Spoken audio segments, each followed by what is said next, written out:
NCERT chapter number 3 પ્રવાહ વિદ્યુતની અંદર drip વેગ વીડી અને વિદ્યુત પ્રવાહ ઘનતા જે વચ્ચેનો સંબંધ આપણે લોકોએ લાસ્ટ બે વિડિયોની અંદર વાત કરી હતી. એક મેં તમને શોર્ટકટ સાબિત કરાવી હતી જે છે વાળી, અને બીજા વિડિયોમાં આપણે લોકોએ વાત કરી હતી ડ્રીપ વેગ અને રિલેક્સેશન સમયનું એક સૂત્ર આપણે કરાવ્યું હતું, તમને યાદ હોય તો. હવે આજે આપણે વાત કરશું ડ્રીપ વેગ વીડી અને વિદ્યુત પ્રવાહ ઘનતા જે વચ્ચેનો સંબંધ.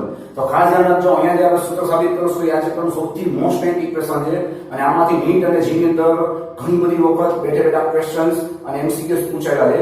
તો તમે આ વિડિયોને ખાસ છેક સુધી જોજો, અને કઈ ડાઉટ હોય તો ખાસ તમારે કોલ, WhatsApp અથવા તો મેસેજ કરવાનો છે. તો સૌથી પહેલા આપણે સ્ટાર્ટ કરી, અહીંયા આપણે લોકો એક એ આડછેદ ધરાવતો અને એક લંબાઈ ધરાવતો એક વાહક તાર લેશું. રેડી? અને આ તારને ખાસ ધ્યાન રાખીને બે છેડા ઉપર પ્લસ અને માઇનસ એટલે કે વિદ્યુત સ્થિતિમાનનો તફાવત આવશું બેટરી વડે. રેડી? તો હવે ઓબ્વિયસ વાત છે કે ચેપ્ટર 1 મુજબ પ્લસ થી માઇનસ, તમે જોઈ શકો છો પ્લસ થી માઇનસ શું થશે? વિદ્યુત ક્ષેત્ર ઉત્પન્ન થશે. ના વિદ્યુત ક્ષેત્રની રીતે શું થશે? ઇલેક્ટ્રોન્સ ઉપર આપણે વાત કરી હતી લાસ્ટ લેક્ચરમાં, F QE સૂત્ર મુજબ શું થશે? એના ઉપર વિદ્યુત બળ લાગશે, અને આ ઇલેક્ટ્રોન્સ બધા ક્યાં જશે? ઇલેક્ટ્રોન માઈનસમાંથી માઈનસ થી પ્લસ બાજુ બધાય ગતિ કરશે. રેડી? તો મેં તમને લાસ્ટ લેક્ચરમાં વાત કરી હતી કે તમને પૂછવામાં આવે કે તમારા બે એમસીક્યુ બનશે કે ઇલેક્ટ્રોનની દિશા અને બાહ્ય વિદ્યુત ક્ષેત્રની દિશા કઈ દિશામાં છે? બે આથી વિરુદ્ધ. અથવા તમે પૂછવામાં આવે કે ઇલેક્ટ્રોનનો ડ્રીપ વેગ અને વિદ્યુત ક્ષેત્ર કઈ દિશામાં છે? તો પ્રશ્ન આન્સર આવશે વિરુદ્ધ દિશામાં. કારણ કે વિદ્યુત ક્ષેત્ર ક્યાં છે? પ્લસ થી માઈનસ, અને ઇલેક્ટ્રોનનો ડ્રીપ વેગ ક્યાં છે? માઈનસ થી પ્લસ. તો આ ખાસ બે એમસીક્યુ ધ્યાન રાખજો. હવે આપણે એની સાબિતી તરફ આગળ વધી તો હું તમને એક મસ્ત લોજિક આપી દઉં, તમારે ગોખવાનું નથી. અહીંયા તમે જોઈ શકો છો કે આપણે વિદ્યુત પ્રવાહ ઘનતા J માં જવાનું હોય તો J ની મેં તમને શોર્ટકટ આપી G આવવાની. J I ના છેદમાં A. એનો મતલબ કે A તો તમારી પાસે છે, તમારે I ગોતવો પડશે. હવે I નું મૂળ સૂત્ર શું થાય? I બરાબર Q ના છેદમાં T. એનો મતલબ તમારે Q ગોતવો પડશે. હવે ચેપ્ટર 1 મુજબ Q નું સૂત્ર શું થશે? Q બરાબર N E. એનો મતલબ તમારે N એટલે કે ઇલેક્ટ્રોનની કુલ સંખ્યા ગોતવી પડશે. ના આ ઇલેક્ટ્રોનની કુલ સંખ્યા ક્યાંથી મળશે? તમને એકમ પદ દીઠ ઇલેક્ટ્રોનની સંખ્યામાંથી એટલે કે સ્મોલ n માંથી. તો આ આખી લિંક છે, હું તમને અહીંયા લખી નાખી બતાવું છું. રેડી? તો સૌથી પહેલા આપણે સ્ટાર્ટ કરી તો આપણે લોકોએ વીડી થી નીકળવાનું છે, તમે જોઈ શકો છો, અને આપણે લોકોએ જે એટલે કે વિદ્યુત પ્રવાહ ઘનતામાં પહોંચવાનું છે. તો આપણે લોકો વીડી થી સ્ટાર્ટ કરશું એટલે તમારે યાદ રાખવામાં સહેલું પડે. તો આપણે આગળ વાત કરી તો ડ્રીપ વેગ વીડી બરાબર, હવે તમે જોઈએ ડ્રીપ વેગ એટલે કે વેગનું સાદું સૂત્ર શું થાય? અંતરના છેદમાં સમય. તો મેં તમને લાસ્ટ લેક્ચરમાં વાત કરી કે અહીંયા ઇલેક્ટ્રોન કેટલું અંતર કાપશે? તો જેટલી આ તારની શું છે? લંબાઈ. અહીંયા તમે શું લખશો? L ના છેદમાં T પર લખી શકો અને તમે ડેલ્ટા T પર લખી શકો. એમાંથી આપણે લોકો શું કરશું? ખાસ ધ્યાન રાખજો, L ને રોતા બનાવશું તો તમને મળશે L બરાબર VD. ડેલ્ટા T ક્યાં જશે? સામે ગુણાકારમાં ઇન્ટુ ડેલ્ટા T. L ને શું કામ કરતા બનાવ્યા છે એનો પણ આન્સર તમને આગળ મળી જશે. હવે આપણે આગળ વધી તો તમને યાદ હોય કે આપણે 11મા ધોરણમાં પણ આ રીતે વાત કરતા કે વાહકના એકમ કદ દીઠ ઇલેક્ટ્રોનની સંખ્યા સ્મોલ n બરાબર કેપિટલ N ના છેદમાં v. તમારે ગોખવાનું જેમાં ચોખ્ખું દેખાય છે એકમ કદ દીઠ ઇલેક્ટ્રોનની કુલ સંખ્યા ઇઝ ઇક્વલ ટુ શું થશે? Small n. આવું જ તમને યાદ હોય કે આપણે ધોરણ 11 ની અંદર chapter number 13 kinetic theory of gases વાયુના ગતિવાદમાં આપણે લોકો લખતા, તમને યાદ હોય તો એકમ કદ દીઠ વાયુના અણુઓની સંખ્યા જેને આપણે કહેતા સ્મોલ n. તો એક્ઝેક્ટલી એવું જ છે. હવે એમાંથી આપણે કોને કરતા બનાવશું? કેપિટલ N ને. તો તમને શું મળશે? કુલ સંખ્યા. કારણ કે આ તો શું છે? એકમ કદ દીઠ સંખ્યા છે.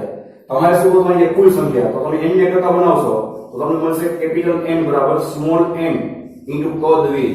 રેડી? હવે આગળ વધી તો કુલ વિદ્યુત પ્રવાહ ચેપ્ટર 1 મુજબ એનું સૂત્ર થશે Q બરાબર તમને આગળ જશે N ઇન્ટુ E. હવે તમે સમજાશે કે અહીંયા આપણે લોકોએ A શું કામ કહ્યું? હવે આ N ની કિંમત શું કરશો? આપણે ત્યાં પુટ કરશો. તો અહીંયા N ની કિંમત તમે પુટ કરશો તો તમને મળશે કેપિટલ Q બરાબર small n into capital V into E. હવે આપણે ફોકસ કરશું કેપિટલ V એટલે કે કદ ઉપર.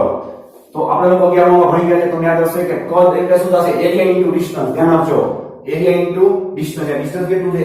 L. તો આપણે કદની જગ્યાએ શું લખશું? A into L into E. Ready? બસ આ આપણને શું મળી ગયું? Total charge Q. હવે આપણે આગળ વધી તો આપણે લોકો જશું વિદ્યુત પ્રવાહની અંદર. તો વિદ્યુત પ્રવાહનું સૂત્ર તમને બધાને આવડે છે. શું થશે? વિદ્યુત પ્રવાહ I is equal to Q ના છેદમાં ડેલ્ટા T. હવે તમને ખ્યાલ આવશે કે Q શું કામ હોય? તો Q ની વેલ્યુ આપણે મૂકશું તો આપણે મળશે N into a into l into e upon delta t. Ready? હવે ખાસ ધ્યાન રાખજો તમે લોકો, અહીંયા આપણે શું કરશું, l ની કિંમત મૂકશું અને આપણે તમને આપી દેશું સમીકરણ નંબર 1.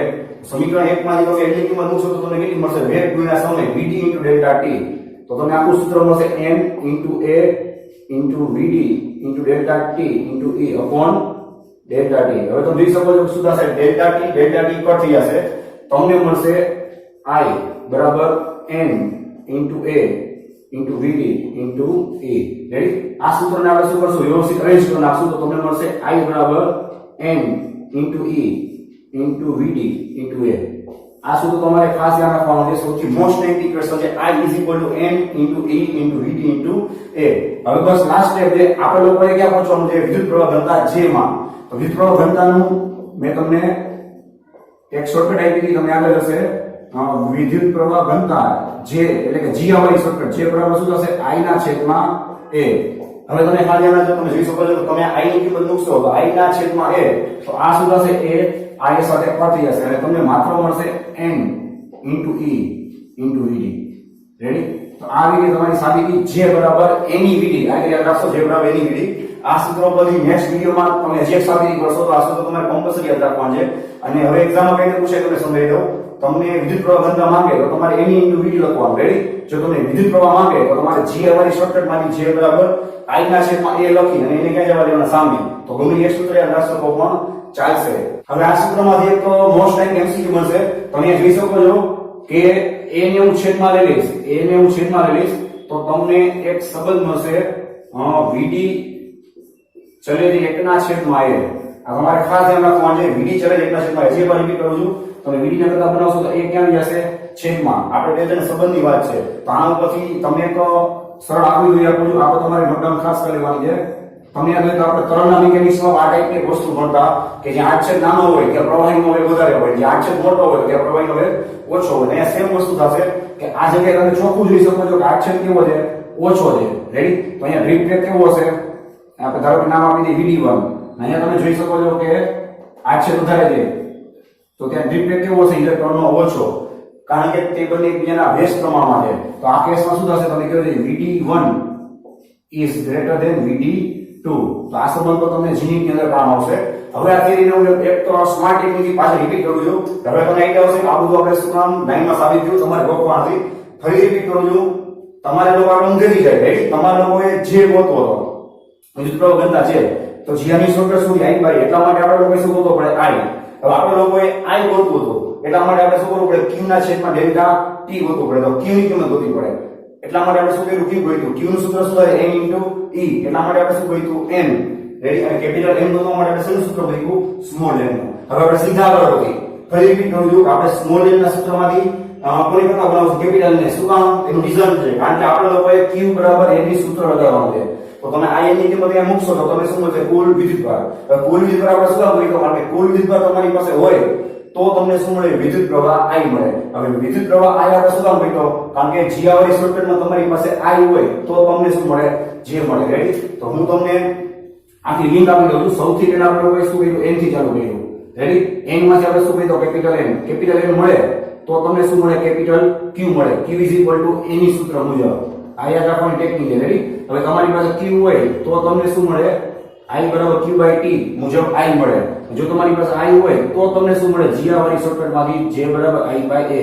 એટલા માટે આપણે લોકોએ શું કર્યું છે? આ થિયરીનું સ્ટાર્ટિંગ સ્મોલ n થી કર્યું છે. રેડી? તો આને તમે ઊંધું કરી શકો છો કે J ગોતવા માટે આપણે I ગોત્યો, I ગોતવા માટે આપણે Q ગોત્યો, Q ગોતવા માટે આપણે લોકોએ n ગોત્યો. રેડી? અને n ગોતવા માટે આપણે લોકોએ સ્મોલ n ગોત્યો. તો આ થઈ ગઈ એની technique. So thanks for watching this video.